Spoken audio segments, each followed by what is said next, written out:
Good morning. Today is Saturday, July 18th, year of our Lord 2026. And welcome to the Daily Word. I'm in the book of Ezekiel, and this is one of the times that Ezekiel went up to the Spirit and is talking about the whirling wheels. And I'm not, there's a lot of, it's all spoken in the Spirit. And there's a lot of things you can derive from the spiritual encounter that Ezekiel had with the Lord. But I'll just read it because things God wants us to know, He wants us to know.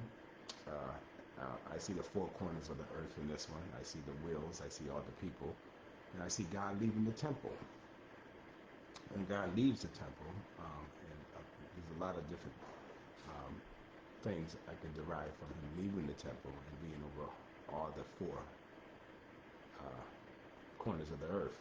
But I'm going to go ahead and read it. Ezekiel chapter 10, and I'll read verse 1 to 22.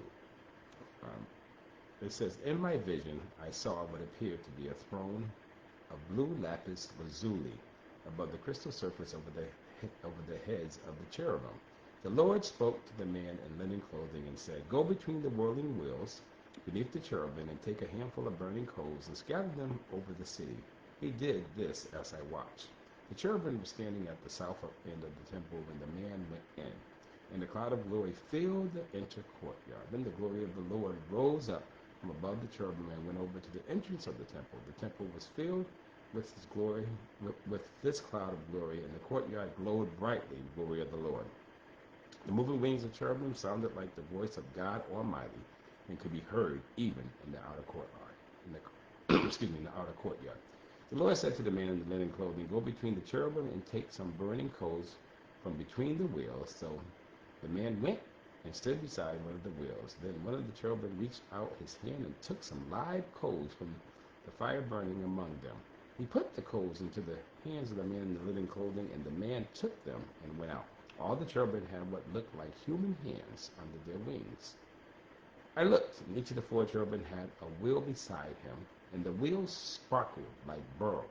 All four wheels looked alike and were made the same. Each wheel had a second wheel turning crosswise within it. The cherubim could move in any of the four directions they faced without turning as they moved. They went straight in the direction they faced, never turning aside. Both the cherubim and the wheels were covered with eyes. The cherubim had eyes all over their bodies, including their hands, their backs, and their wings. I heard someone refer to the wheels as the whirling wheels. Each of the four cherubim had four faces. The first was the face of an ox, the second was a human face, the third was the face of a lion, and the fourth was the face of an eagle. Then the cherubim rose upward.